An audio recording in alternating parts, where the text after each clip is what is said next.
Open wide anyway. Oh, now we're live. Here we go. Open wide, Twins fans. It is time for your Twins Daily Dose. How's it going, everybody? I am Sweet Lou Hennessy from twinsdaily.com, and I am gathered here with Greg and Brock, and we are here to have some good-spirited Twins conversation. This is a new feature that we are going to be moving forward with. It is going to be the Twins Daily Dose. It is Twins Daily's first regular live stream series. We're kind of testing things out during spring training here, but this is something that we really want to get up and running and get a good audience to be interactive with us and talk about all things Twins. So we want to catch you up on the latest current Twins news. We want to have some good conversations surrounding the team. And really, we just want to have some fun with this and get your input. And we will go from there. But like I said, I'm here with Greg Masterson and Brock Beauchamp. So how's it going, guys? Greg, what's new? Nothing's new except Twins spring training started. Like, it is, I don't know. The sun came out. Everything is fine. There's nothing going wrong in the world. There's baseball on my radio, at least. Yeah. And how about, are you excited for the Twins Daily Dose? I'm excited for the Twins Daily Dose. I am ready to get this started and do a full year of this with Twins fans. It's going to be great. Yeah, for sure. For sure. Brock, what are you looking forward to most with this Twins Daily Dose feature? I've never live streamed or anything like that before, so I'm more in a state of bewilderment, and I'm just along for the ride, mostly. Welcome to my world. We're just going to fly by the seat of our pants here. Yeah, for sure. Well, like Greg you're wearing said, pants? Oh no. Pants not required. You know what? That's on everybody to decide on their own time here. But like we said, we just wanted, now that spring training has started, there's been official Grapefruit League action. We want to talk about it, talk about some of the big storylines that are going on with the Twins right now. And this is what we're going to do every time on the Twins Daily Dose. We will hopefully work this up to somewhere around 5 times a week, we're hoping to. But like we said, for spring training right now, we're just kind of ironing out some of the wrinkles, seeing what works, seeing what doesn't. One thing you can expect, though, some good conversation and a rotating cast of contributors from twinsdaily.com throughout the season here. So should be a really fun time, but let's jump on into it and talk about some of the big news topics of the day that we can catch you up on. First and foremost, this weekend, where do we start? I think it was Friday around 10:30, 11 p.m. The Twins, only up to this point, the only named candidate to potentially be a buyer for the team, Justin Ishbia, bailed on his pursuit of the club. It was quite the gut punch.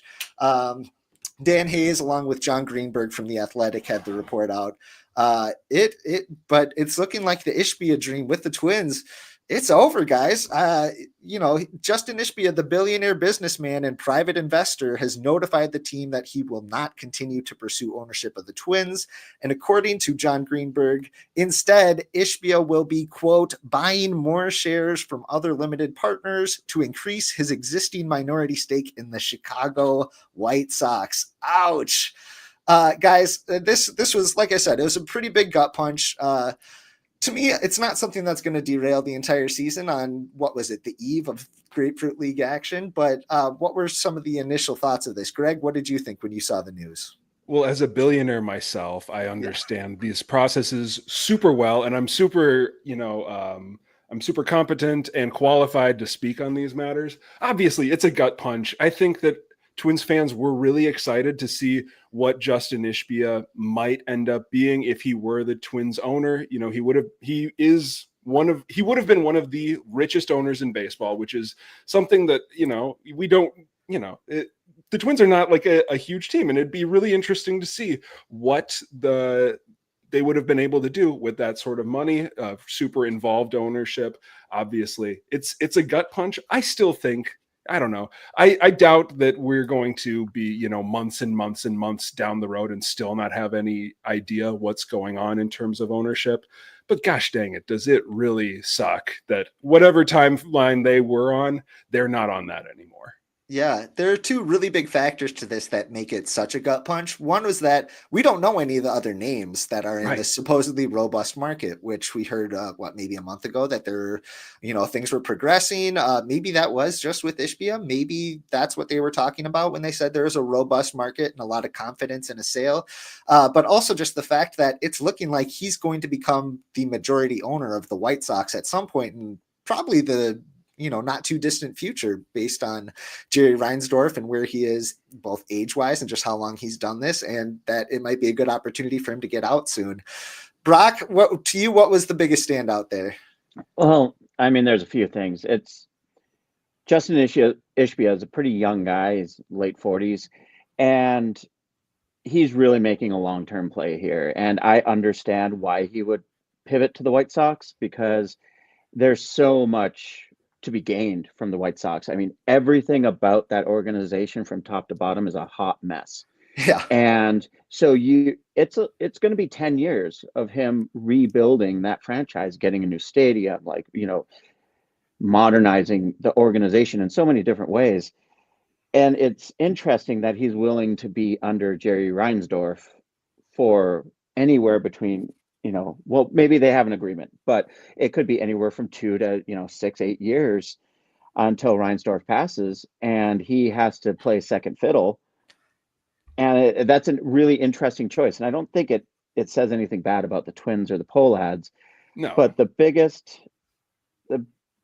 kind of gut punch to me was that in Ishbia, we were relatively confident that he was going to spend at or above the Pohlad level. Now there's that 10 or 20% chance, whatever it might be, that you're going to get a Bob Nutting. And, that is just like, oh, we were able to fly so high because you're like, okay, it's not going to be worse and it's probably going to be better. But now the chance that it might be worse has re-entered the equation. Yeah, part of it too, it would have been so nice to have an owner of this baseball team that was clear they super loved baseball and they were invested in the game and the fan experience, which is something that Justin Ishbia has made clear from the beginning based on the massive amounts of money that he's donated to the baseball programs back in his home state of Michigan, to just his general interest in the game itself. And he's had quotes in the past after, being one of the the kind of second fiddle owner for the Phoenix Suns. He made it clear that was where he would want to invest the most, is the fan experience and the on the field product. And what was it, 10 days after they got control of the Phoenix Suns, that they went and made a massive trade for Kevin Durant. A lot of Twins fans were hoping that something similar would shake out if he could find his way to being the owner of the Minnesota Twins. And the on-field product, I think, is obviously very important, and going and getting a Kevin Durant or something like that is wildly fun and exciting. But what I was really looking forward to with the Ishbias was, they put the Suns on over-the-air TV. They lowered concession prices. They're forward thinking about where they can meet fans in a way that the Pohlads have not just failed, but failed so spectacularly over the past 2 years in almost every single way. Of even if you want to be a Twins fan, it is so hard under the way they've been running everything from television to radio to closing the third row of Target Field in April to every single thing, to say, you know what, you really have to jump through some flaming hoops to enjoy your Twins baseball, to having somebody who does the exact opposite and goes and pursues fans and meets them where they are. Yeah, that's very well said. Greg, did you have something to add there? No, and so much of it was just this excitement. And now when you're thinking about like, okay, what's it going to now look like in April? What is it going to look like in May? We were looking ahead and seeing there's a potential that not only is, they're going to be a potential new owner. It's an owner that, at least in our minds, was diametrically opposite to what the Pohlads were doing or are doing. And so there was already, even before a sale went through, there was this optimism and energy ahead of the season. People were so excited just to not have somebody who is the Pohlads, just something new. And because we had also information suggesting that, oh, it's not just like not them, but it is, you know, this kind of pie in the sky, like 90th percentile ownership group.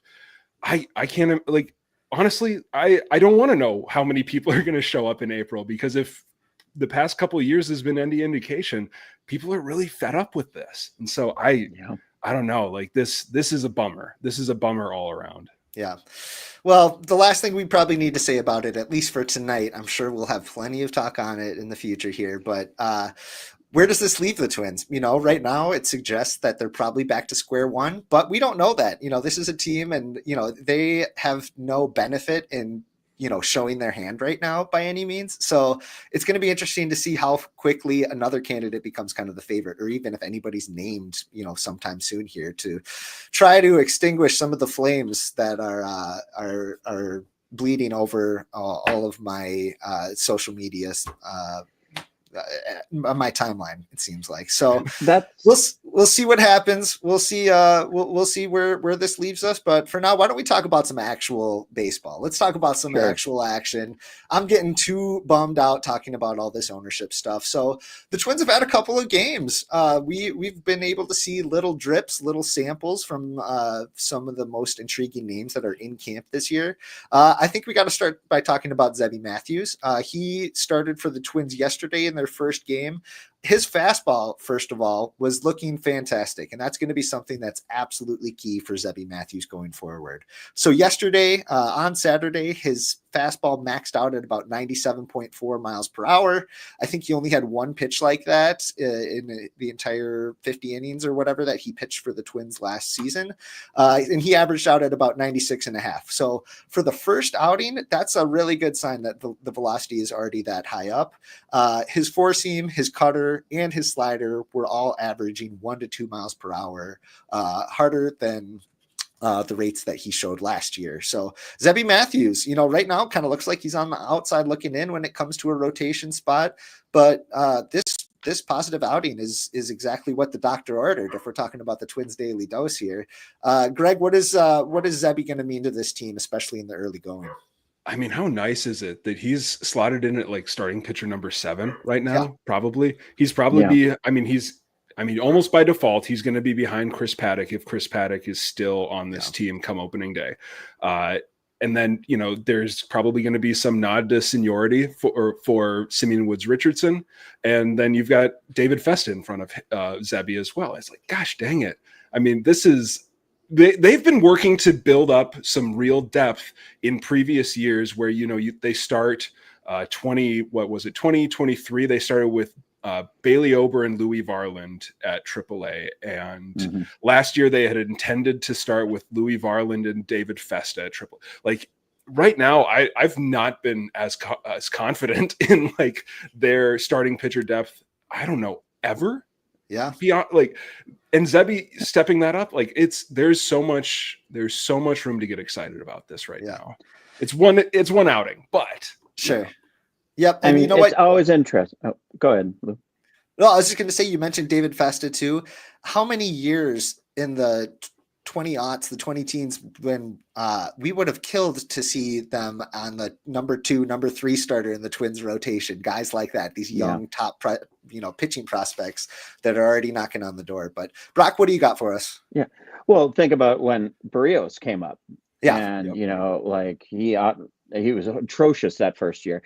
But I wanted to talk about like the sneaky depth that this front office has finally achieved with pitching. You know, we listen to people yammer on about the pitching pipeline and where was it for, 6 years. Yeah. But was it 2020 when it was basically going into the off season? It was Jose Barrios and who 4 else? question I don't marks. know. Yeah, 4 question marks. And now every year, it's like, oh, you've got a couple guys at the front, you've got 3 young guys who you can kind of trust or mostly trust, and then you have a couple of rookies sitting behind them. And it is a just amazing spot for a team to be able to enter camp in, because chances are, just like last season, one of your 5 is going to go down before opening day. And having that David Festa as your next fallback is just enormous. Yeah, no, that's for sure. Going back into Zebi, some of the offerings that he showed earlier this weekend, I mentioned the cutter was also up a mile or two higher than it was last year. That cutter is going to be absolutely key for him because it got clobbered in the Yeah. big leagues last year. Oh, yeah. Yeah. He's got to either decide whether they're going to ditch that or whether they're going to develop it to a real weapon. And we've seen this front office be able to do that with some of these pitches, whether that's totally reworking the mechanics, reworking some of the stuff behind the scenes, getting a little bit extra out of some of these offerings. So that's what I'm going to be looking for with Zebi. But overall, we got to be really thrilled, especially from a velocity standpoint. However, somebody else showed up this weekend, kind of turned in the wrong direction when it comes to velocity. And that was the much ballyhooed Joan Duran.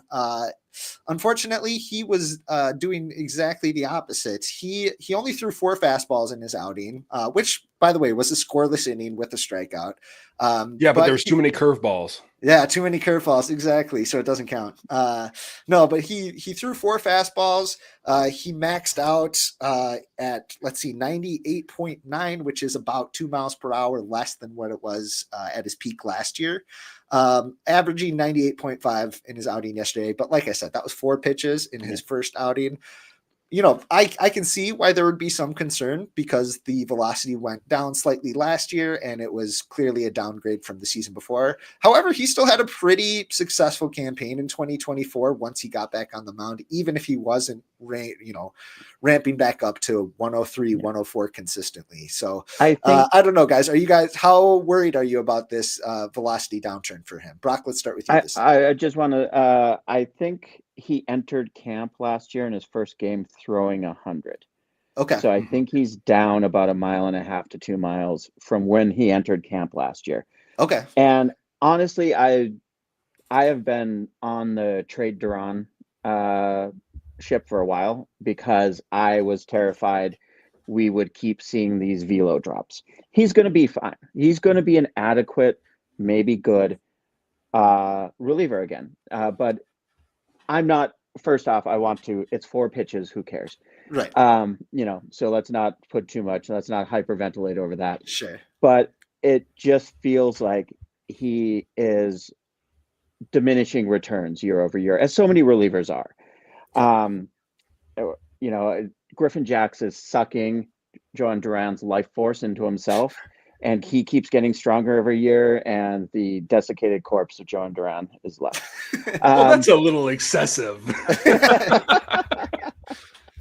I don't know if I'm not super excited about it either. I've also probably been a little bit on the trade Duran ship.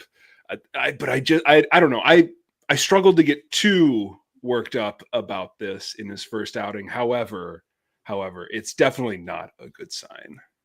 Sure. It also it's absolutely nothing. Yeah, it could mean absolutely nothing. Last year he came in pretty hot into spring, got injured, and he was out for the first 3.5 weeks of the season and just never got right.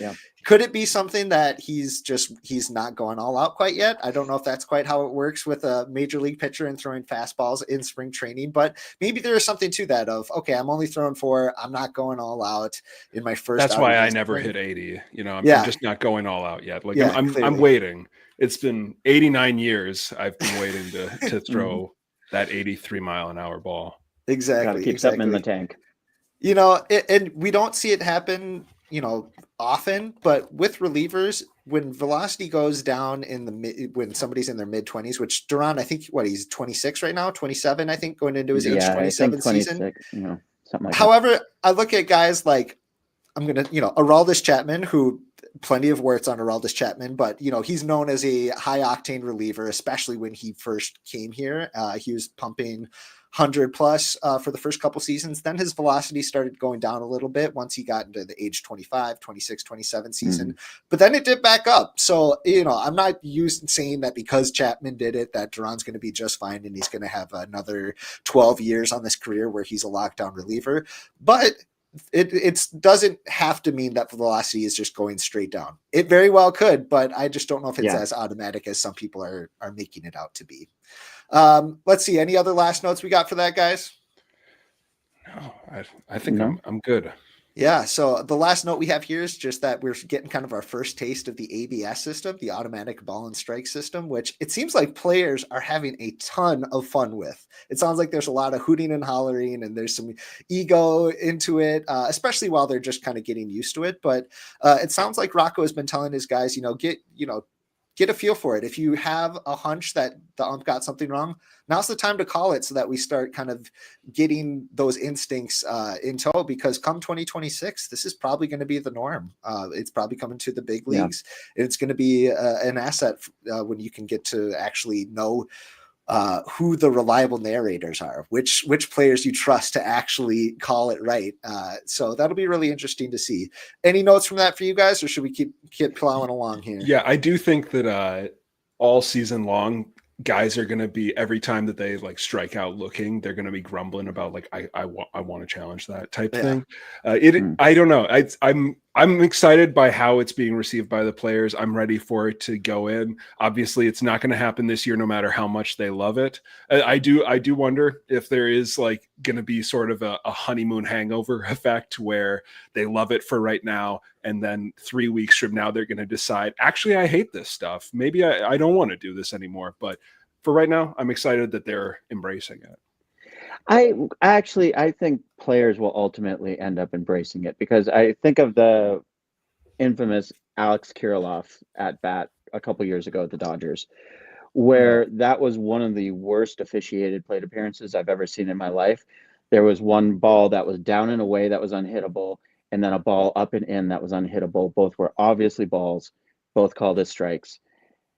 And like, if you're the one who gets away with that, you're like, whew, I just stole one there. But the other guy's going to be furious. So like Alex Kirilloff in that situation, being able to tap his helmet and get the right call is going to have more of a positive influence than having a bad call taken away from the pitcher or what. So I think players are going to like it, especially when you get some of these umpires who thankfully don't exist as much anymore, but are just inconsistent or just wildly inaccurate, because pitchers don't want that either.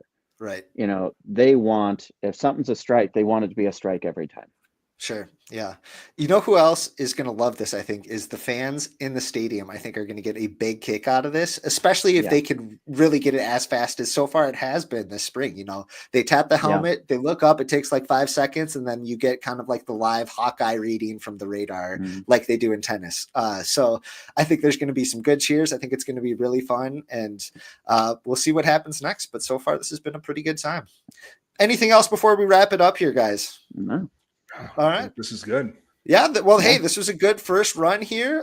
Everybody who's joined us, thank you very much. Let us know what you would like to see from the Twins Daily Dose. But for the time being, take 2 of these, call us in the morning. We will see you tomorrow.